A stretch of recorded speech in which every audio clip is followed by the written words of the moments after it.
오늘 말씀은 마태복음 16장 21절에서 28절입니다. 마태복음 16장 21절에서 28절.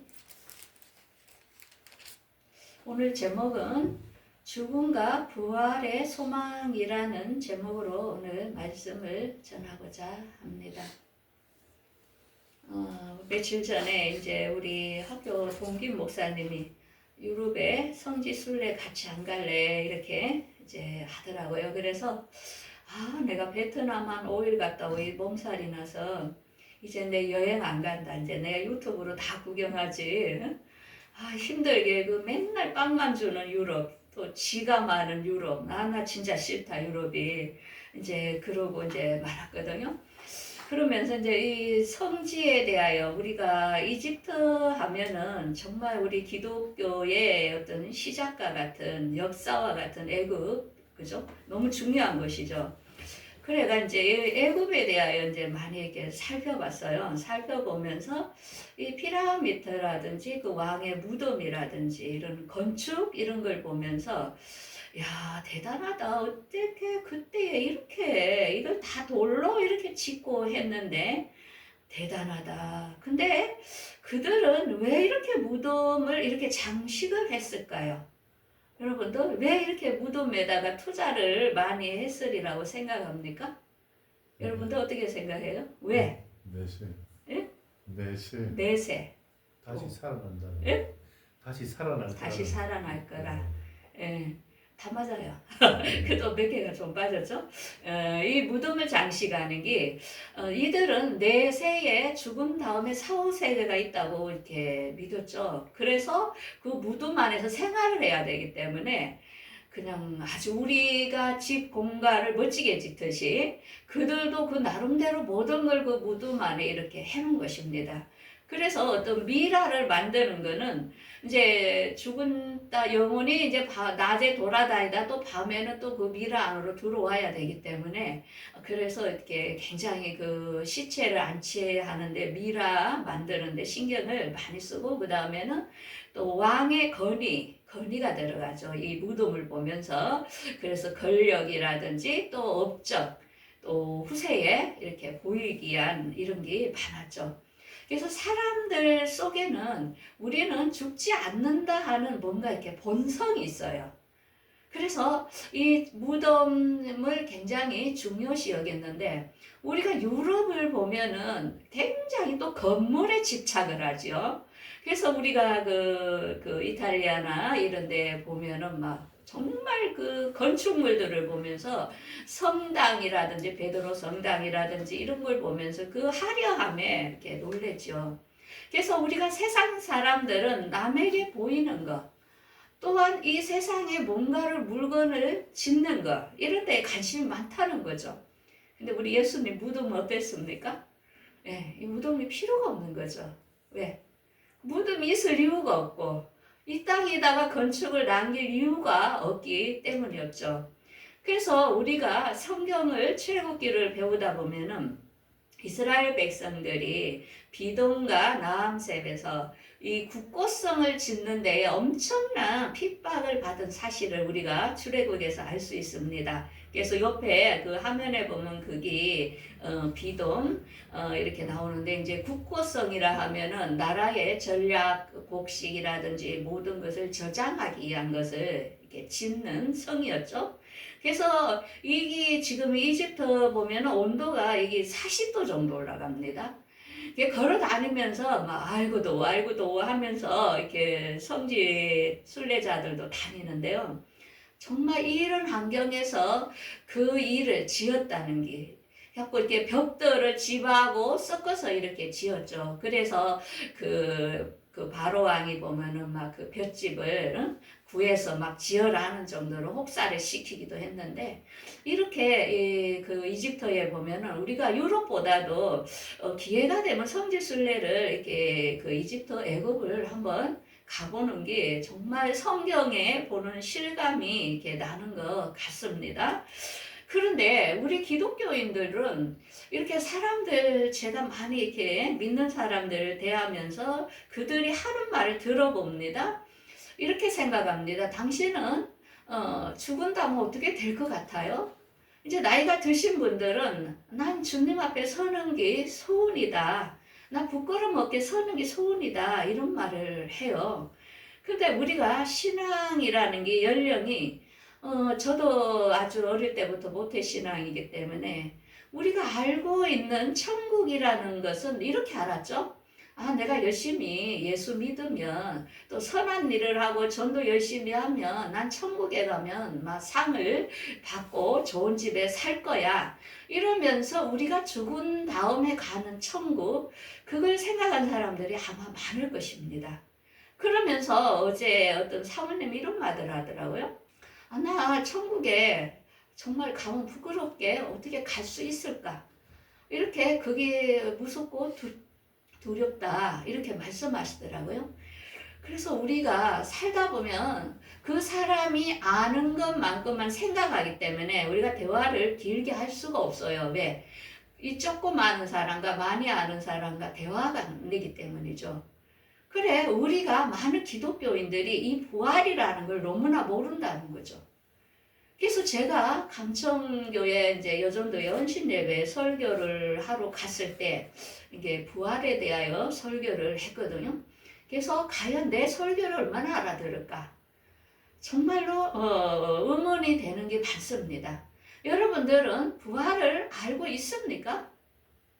여러분들이 부활될 것을 믿습니까? 여러분들 그냥 천국 가는 것만 믿는 거 아닙니까?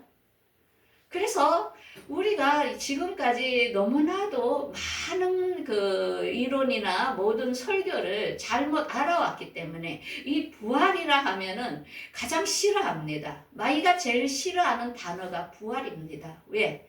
부활은 자기가 끝이 나는 시기이기 때문입니다. 그래서 우리는 이 부활의 중요성, 우리는 살아서도 주님을 만날 수 있다는 것, 죽어서만 천국 가는 게 아니고 우리가 살아서 주님을 만나는 게 부활입니다. 그걸 공중강림 지상재림이라 하죠. 이것을 우리 기독교인들이 너무나 모르고 사는 사람이 많다는 것입니다. 막연한 천국, 내가 갈 수 있을까 이렇게 의심하는 사람이 많지요. 그래서 우리는 부활한 몸으로 앞으로 천년왕국, 천년이 이 땅에 진행되는데 그걸 지나 우리가 가야 할 곳은 새 예루살렘 새 땅입니다. 그곳이 우리가 부활된 몸으로 들어갈 장소라는 것입니다. 그게 영원한 천국이라는 것입니다. 근데 이게까지 알기에는 엄청난 이렇게 성경 공부가 필요하겠죠. 자, 그러면 오늘 부활에 대하여 예수님께서는 이스라엘에 보면은 그 지도가 이렇게 길다랗죠. 보면은 맨 위에 헬몬산이 있습니다. 제가 빨간색으로 표시를 해놓은데 거기가 가이사라, 그 밑에 보면 가이사라 빌립보가 나옵니다.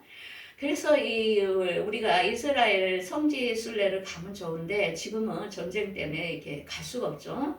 그래서 헬몬산에서 엄청난 물이 내려와서 그 갈릴리 바다로 거쳐 요단강으로 내려와서 이렇게 모든 사람들의 식수를 공급해 줍니다. 이스라엘에. 근데 여기서 중요한 것은 이 가이사라 빌립보 지역에서 어떤 일이 있었는가? 그러니까 이 성경은 모든 게 사실이라는 것입니다. 지역 갈리사라 빌립보가 있다는 것입니다. 헬몬산 밑에.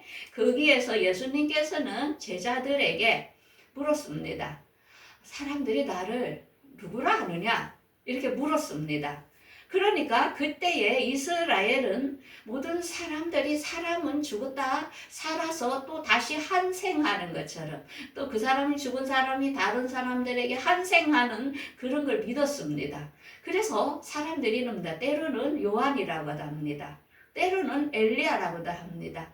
그래서 이제 모든 사람들은 각자가 아는 대로 예수님을 그런 사람일 거야 이렇게 이제 이야기를 했죠. 자, 그러면 여러분은 예수님이 어떤 사람이라고 봅니까? 지금 예수님이 여러분이 묻고 있습니다. 너는 나를 무엇이라 할래? 내가 누구니 너하고? 이렇게 한다면 여러분들 속으로 한번 생각해 보세요. 나 뭐라고 대답할 것인가? 물어봅니다. 너하고 나하고 무슨 관계니? 이렇게 묻는다면 그때에 생각지도 않게 베드로가 이렇게 고백을 합니다. 주는 그리스도시요 살아계신 하나님의 아들입니다. 자, 여기서 중요한 것은 주는 그리스도. 이때는 예수님이 죽지 않았습니다. 살아나지도 않았습니다. 그러면 우리가 지금 고백하는 게 틀리겠죠. 우리는 예수님의 죽음과 승천, 부활 모든 걸 우리는 다 봤잖아요. 그러면 베드로의 고백과 우리의 고백이 차이가 있을 것입니다.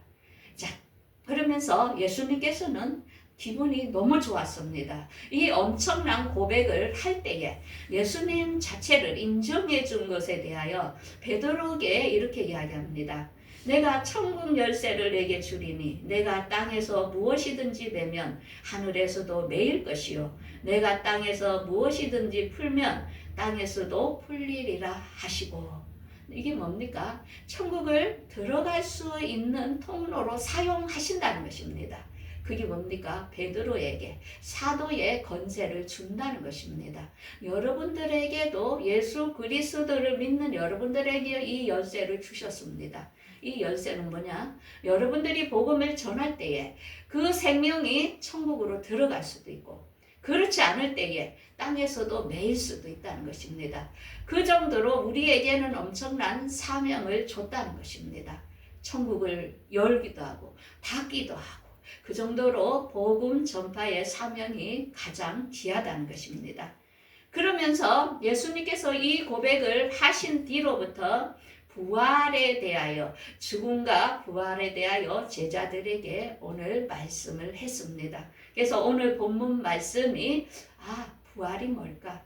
죽음이 뭘까? 한번 보겠습니다. 21절 말씀 16장 21절 말씀 보겠습니다. 이때로부터 예수 그리스도께서 자기가 예루살렘에 올라가 장로들과 대제사장들과 서기관들에게 많은 고난을 받고 죽임을 당하고 제3일에 살아나야 할 것을 제자들에게 비로소 나타나시니. 자, 이때부터 내가 예루살렘에 올라가서 장로들과 서기관들에게 핍박을 받고 내가 죽고 내가 다시 살아날 것이다. 이렇게 제자들에게 이야기합니다. 그때까지는 아무도 죽었다가 살아난 사람은 없었습니다. 그런데 예수님께서 부활을 얘기를 하시는 것입니다. 그러니까 베드로가 아니 주님께서 죽는다고? 이건 말이 안 되는 거야 하면서 예수님을 붙잡고 막 항의를 합니다. 주님 그렇게 하지 마세요. 주께서 그 일이 미치지 않을 것입니다. 이게 말이 안 되는 얘기입니다 하면서 베드로는 자기의 생각으로 예수님께 이렇게 붙들고 얘기를 했죠. 그러니까 예수님께서 23절에 이렇게 이야기하죠. 베드로에게 사탄아 내 뒤로 물러가라. 너는 나를 넘어지게 하는 자로다. 너가 하나님의 일을 생각지 않고 사람의 일을 생각한다. 이렇게 말하는 것입니다. 그래서 저는 모든 사람들이 모든 교회에서 기도를 새벽 기도, 먼 기도 하세요 하면서 교인들을 붙들어 놓고 괴롭히는 걸 봅니다. 제발 기도하지 마십시오. 여러분 뭔 기도합니까? 제발 여러분 뜻대로 기도하지 마십시오. 왜 하나님의 일을 당신이 원하는 대로 만들라 합니까? 절대로 다윗과 같은 기도 해야 되겠습니까? 말아야 되겠습니까? 묻는 기도를 하십시오. 말씀에 순종하는 기도를 하십시오. 나는 이 말씀이 어렵습니다. 나는 순종하기 어렵습니다. 하지만 도와주세요. 나 이 말씀에 순종할 수 있도록. 그런데 베드로는 어떤 실수를 합니까? 하나님의 계획이 있는데 자기의 생각대로 예수님이 그 일이 일어나지 않기를 바라는 것입니다. 이건 말이 안 되는 거죠. 오늘도 어떻습니까? 분명히 마태복음 24장에 마지막 때에는 전쟁, 기근, 전염병 이런 게 온다 했잖아요. 그걸 멈추게 하라고? 전쟁이 없게 하라고? 그건 누구의 뜻입니까? 그건 자기 뜻입니다. 하나님은 전쟁이 필요한 것입니다. 전염병이 필요한 것입니다. 왜? 내가 말한 권위를 지키는 것입니다. 만약에 전쟁, 기근 없어요. 그러면 하나님을 거짓말쟁이로 만드는 것입니다. 여러분들 말씀을 알고 그 말씀에 순종하는 것입니다. 전염병이 올지라도 내가 죽음이 올지라도 주님을 부인하지 않고 어떤 고난에서 한 명이라도 그의 나라와 그의 의를 전하는 내가 되게 해주세요. 이런 기도가 필요하다는 것입니다. 말씀을 어긋나는 일을 하지 말라는 것입니다. 베드로 같은 여러분이 오늘 아닙니까? 오늘날 강화문에 외칩니다. 누구를 지지하고 누구를 하고 막 난리가 납니다. 하지만 하나님의 뜻대로 되는 것입니다. 한 명이라도 하나님 편에 선다면 그건 하나님의 뜻인 것입니다. 사람이 많다 해서 이기고 사람이 작다 해서 지는 게 아니라는 것입니다. 역사는 그분의 계획 아래 흘러간다는 것입니다. 그래서 우리는 두려워하지 말라는 것입니다. 현실에 놀라지 말라는 것입니다. 이거는 당연한 일이고 이 다음의 시전을 하나님은 계획하고 있다는 것입니다. 그래서 24절에 예수께서 제자들에게 이르시되 누구든지 나를 따라오려거든 자기를 부인하고 자기 십자가를 지고 나를 따를 것이니라. 어떻습니까? 예수님을 따라가는 것은 나를 부인하는 것입니다.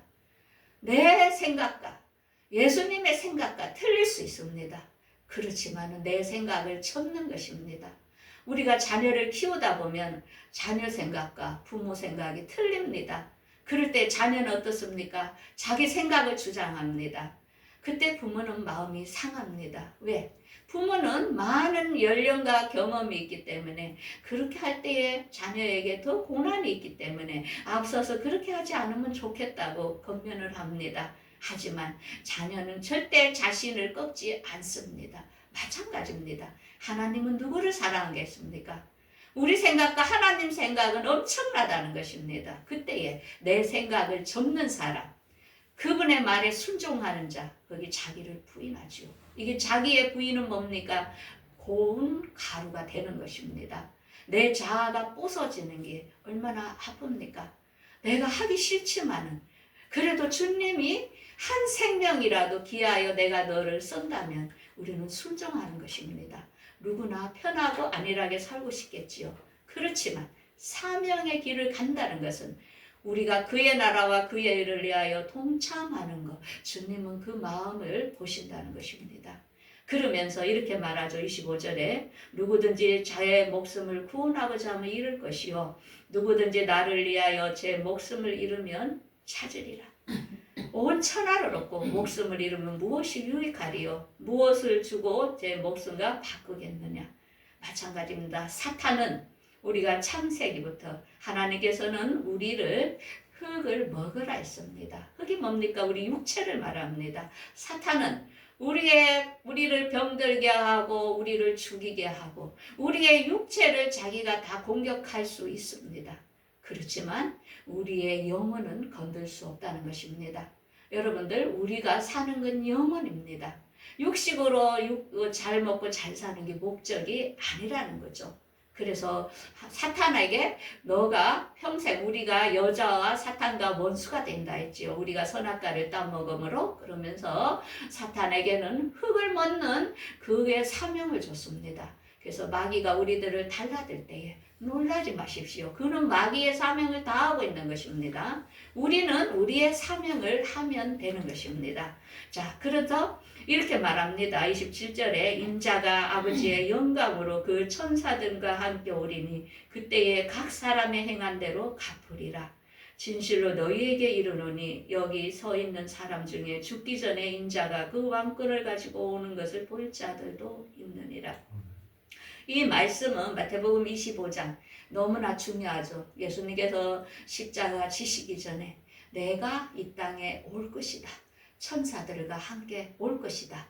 그러면서 인자가 왕권을 가지고 오는 것을 볼 자가 있다 했는데 그가 누굽니까?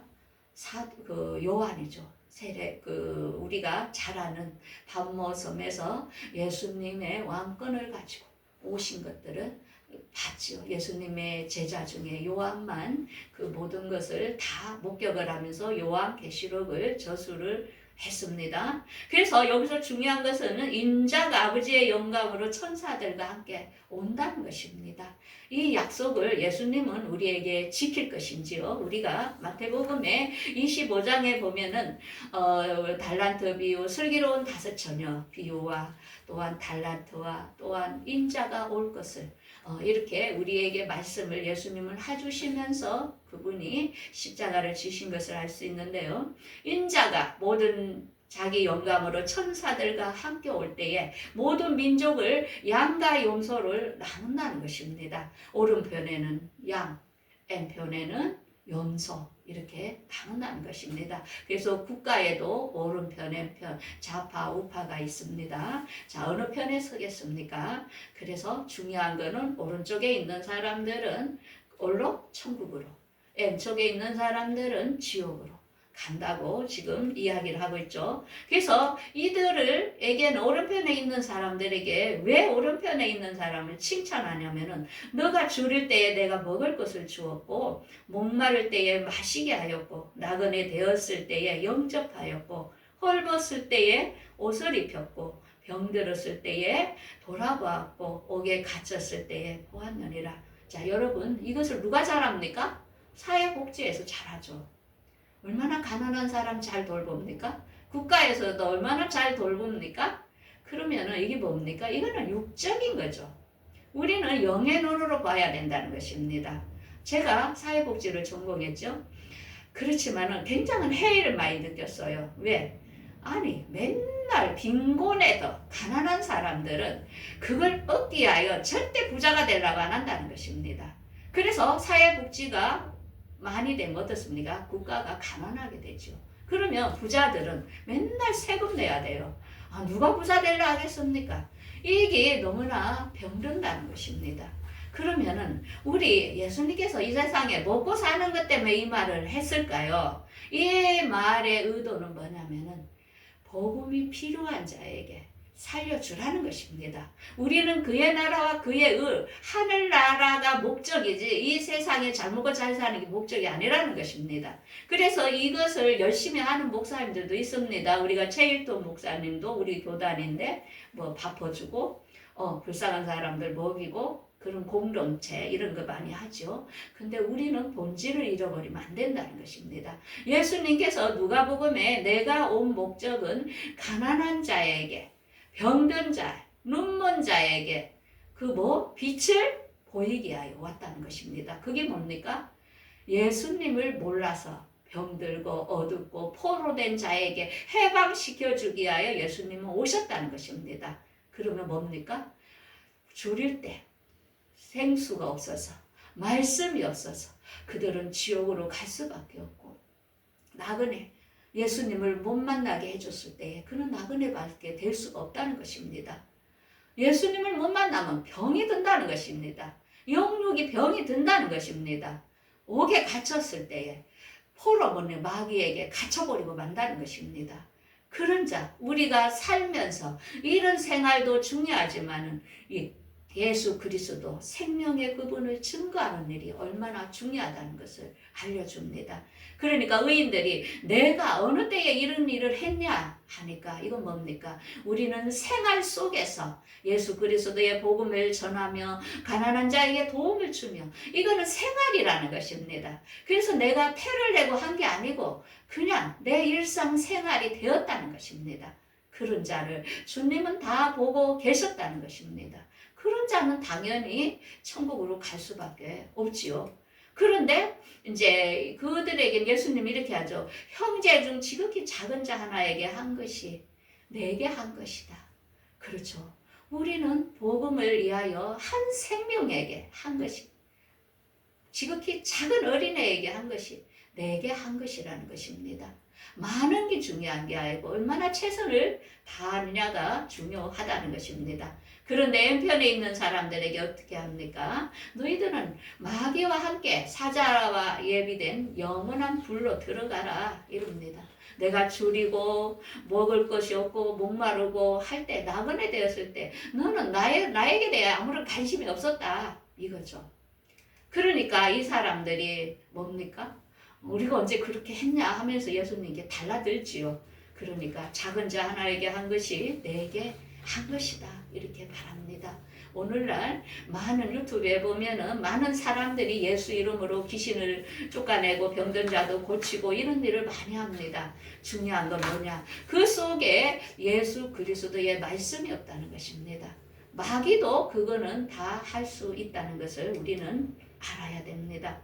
그래서 예수님께서는 마지막으로 승천하시면서 우리에게 명령했었습니다. 너희는 가서 모든 족속으로 제자를 삼아 아버지와 아들과 성령 이름으로 세례를 주고 가르쳐 지키게 하랍니다.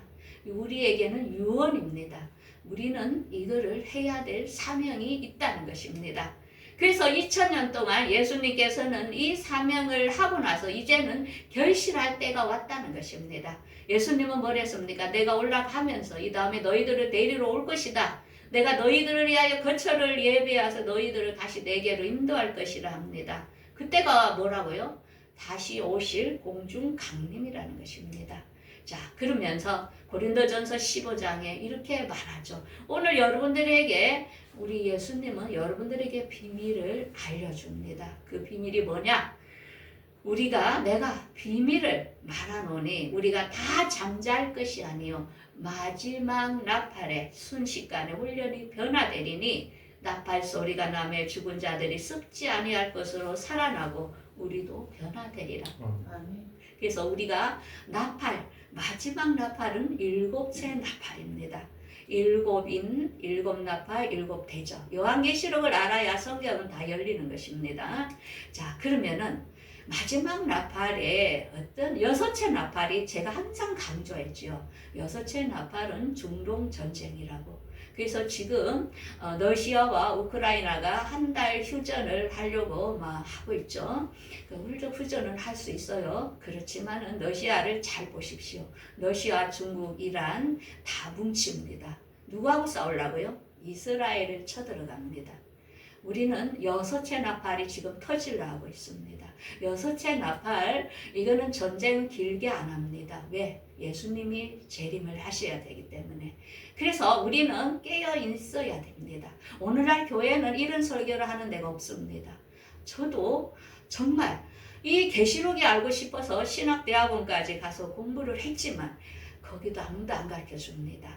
이 계시록은 성령의 감동을 입은 자만이 보이는 것입니다. 공부를 했다 해서 보이는 게 아닙니다. 하나님께서 성령이 감동된 자에게 말씀이 보이게 되어 있고 예수님의 음성이 들리게 되어 있다는 것입니다. 오늘 우리가 잘 아는 데살로니가전서 4장 16, 17절 분명히 말씀하고 있습니다. 내가 지금 2층에 있는 나아곤이죠. 우리의 지금까지 죽은 많은 믿음의 형제들이 2층에 기다리고 있습니다. 왜? 부활을 해야 되기 때문입니다. 지금까지는 예수님이 부활한 사람은 인류 역사 아무도 없습니다. 왜냐하면 우리는 부활한 몸으로 새 예루살렘 성에 들어가지 이 육적인 옷을 입고는 못 들어간다는 것입니다.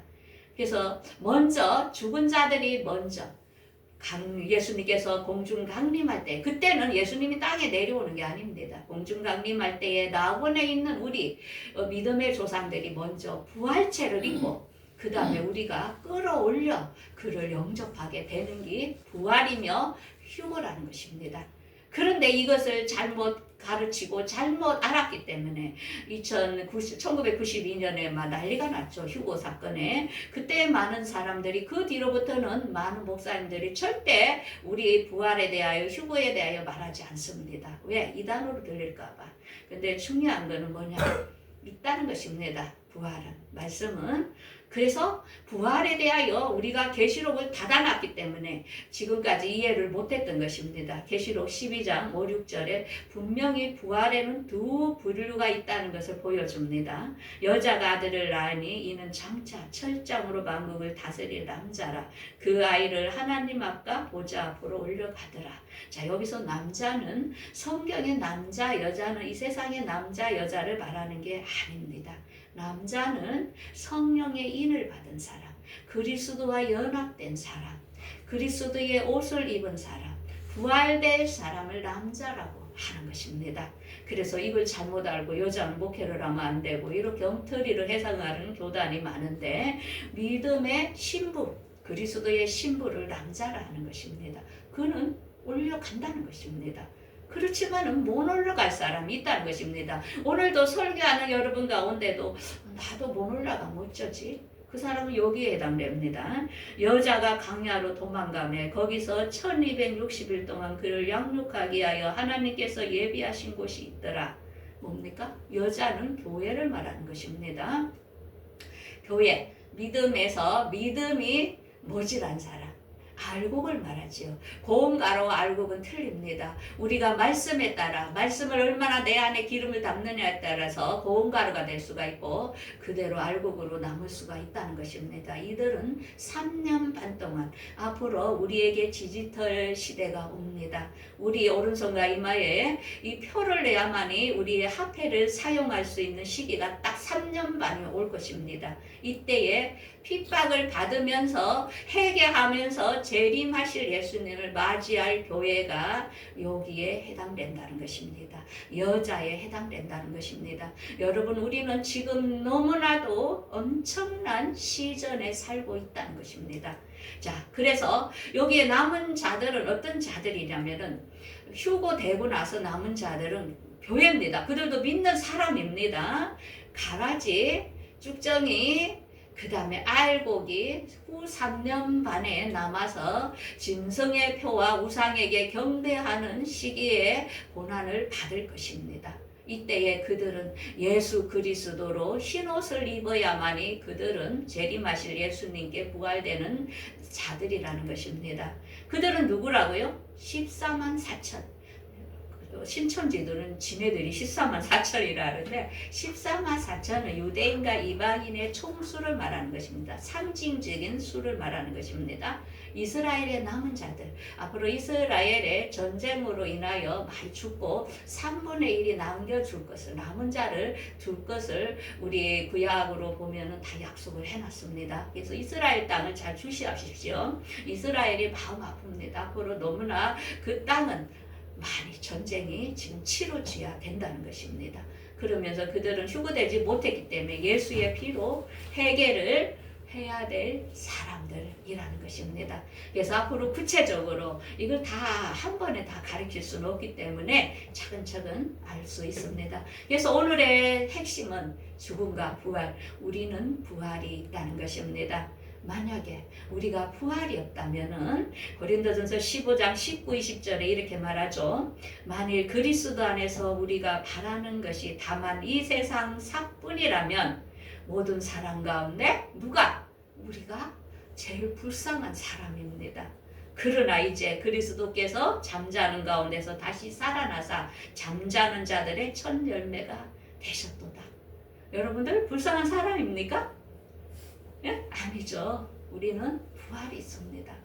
우리가 맨날 주일날 놀러도 못 가고 예배하고 지금까지 이렇게 예수를 믿는다고 힘들었는데 이 세상이 다라면 저와 여러분들 제일 불쌍합니다. 그렇지만 우리는 다시 우리 주님 우리를 데리러 오실 부활이 있기 때문에 가장 지금 전염병과 전쟁 속에서 가장 여러분들은 행복한 자라는 것을 알고 감사하는 일주일을 살기를 바라겠습니다. 기도하겠습니다.